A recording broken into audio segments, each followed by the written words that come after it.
And I was told of a training, but this was in military. I believe it was administration police, that if you lose your gun by any chance, mtaenda kuyokota mali mlipoteza. Bunduki ikianguka uanguke. Bunduki ni bibi, bunduki ni bwana. So I was bringing up this. It's very important to capture this. So the whole disorder and chaos is supposed to, actually it's very intentional. It's supposed to train you to be someone who can operate in that very chaotic environment, because that's what the battlefield is. Yeah. It will be very chaotic, and you got to be someone who operates with a lot of calm, you know, and comfort within a very uncomfortable situation. Because 9 out of 10, they'll be very, very uncomfortable. Your life is immediately threatened. You know, you could lose it the next second. So any momentary lack of attention, or when, you know, you cannot embrace these distractions and make perfect order out of them, you're gone. You're gone. The decision is someone squeezes a trigger, flies at 800 meters per second. You know, and it would hit you like a 10-ton, you know, lorry that's moving at 80 kilometers per hour. That's by going by the laws of momentum. You don't want that. You don't want that to happen to you. So that training has a lot of importance to just build into you. Actually, they say it breaks you from a normal civilian into a soldier. That's the basic military training. Conversion. So when you're now in cadet training, after the 8 months, you now go through, you know, professional development. So they call it a senior cadet term. So you go through now, you're being converted into something more serious, you know, more professional. The differentiation is now getting on, you know, catching on.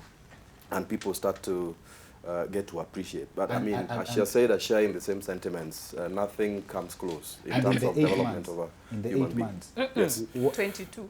Okay, in the 22, what's the deadline of quitting? The deadline of... the deadline of quitting. As in, ikipita hii mwezi, hauwezi toka. Nani alisema iko deadline? This is voluntary. Unaingia. Let me tell you, if people knew what used to happen in the military, because I remember before we went in, we went like asking people, how is this thing? And then I realized nobody really has an answer. So it's until I went and I realized you're all undergoing the same training, but it's impacting on all of you very individually. Yes. So my story is not his story, depending on what my attitude is, you know, and what my resilience is. And so when even people right now ask me, how is training? I'll say to them, you just have to go and have your own personal experience in it. Because no matter what I tell you, it will never amount to what the experience is. Okay. Because it's so much of lived inside with what is happening outside. But one thing I know for sure. So as a psychologist, you cannot be on the battlefield like mko na masoldier wengi, alafu you have to go do something, alafu nyie ndeni mimi ni psychologist. As in, and I think it's not an excuse. No, and I think that's what is so special about the military. Let me tell you, I think in a sense, nilikuwa nafikiria kama wewe. I thought, I'm just going there to do my psychology thing. Yes. You know, until I get to that point where actually I am a decision maker in what is going to happen next.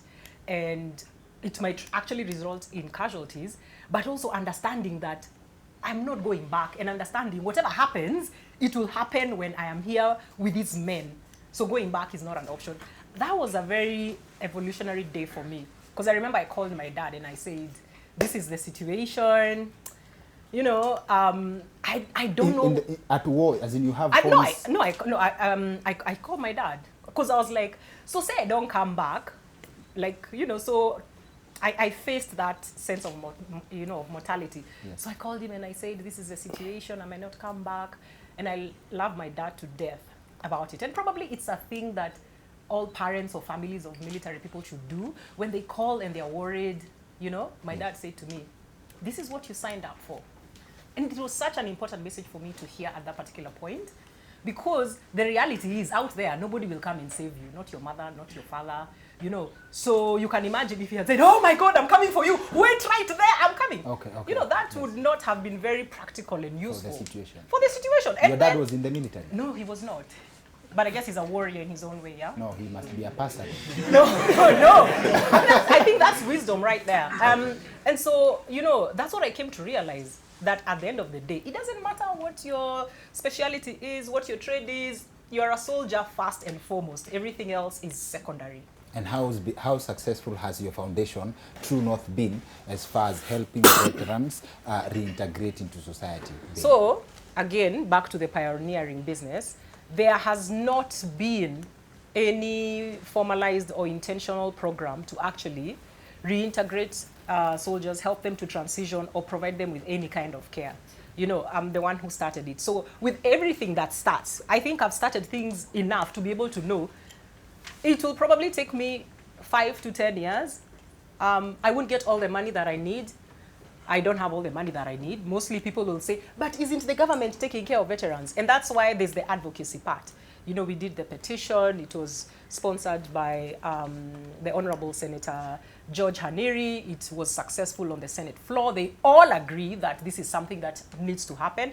And it's in the Committee for Social Protection and Labor. So at the end of the day, we are on course to having a military veterans law where if you served, and we know, you know, soldiers also are casualties of war. And I think this is something people don't know. And I think he has so eloquently put it. I won't even water it down. He has so eloquently put it what happens. Nobody escapes from war unscathed. That is no one. Nobody. So the problem with not having that ownership, also because, like, you know, the training is all about, you know, you going above and beyond how you're feeling and how you're feeling and how you're thinking, and just being a machine, being what you need to be at that particular moment. But there is no teaching of how to dial it back. So even when you get home and you're having these experiences, first of all, you don't even understand it. And the people observing you at home, be it your wife, your children, they don't understand it. And that's where the clash happens. And that's why you're seeing so much, you know, spousal battery, the breaking of families, you know. Because I think another thing that during my training was very common, you know, and I have to talk about this. I'm sorry. I don't know what time your program airs. No, are there children? 7:30. Oh, I have to. Are there, so can I? Just go ahead, please. So I mean, so I talked about like you know, ladies going through training and not having periods. These people here don't have. Oh. Morning glories. No, yani basically there is no. Mnamukanga 5 but 4 amuamuki.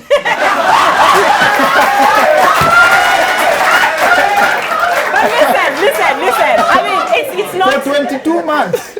Listen. It's not 22 months. But now also in the theater of war, yes. And you know, I'm also just taking from my own experience. Yes. I have a family, and I remember realizing to myself that I cannot think about my family while I'm doing this, because I'll be distracted. And the moment you're distracted, exactly what he said, the moment you're distracted, you will die or somebody else will die. Either way, there'll be casualties. So you just have to focus on staying alive every day. That does something to your mind. Okay. It does something to your mind. And, you know, I always talk about how I would like have problems. I'm looking at this child and I'm like, I don't feel a connection, that maternal connection.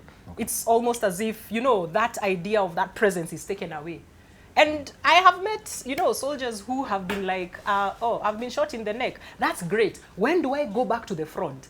Because that's the world you get to understand over time. This other world seems weird. Ati people are celebrating birthdays. Ati people are sleeping at what time, waking up at what time. Wewe mchana ni usiku, usiku ni mchana. People are telling you you have to go to a gathering like this one where there is no escape route. You're like, nah, achana na hii watu. Let me go back to what I understand, where people can stand with me, protect me, and guide me, and be there for me. And as a parent, especially as a mom, yeah. I believe, don't you ever get a craving for mtoto wako akuja akuambie, baba nani amenichuna? Don't you ever feel your...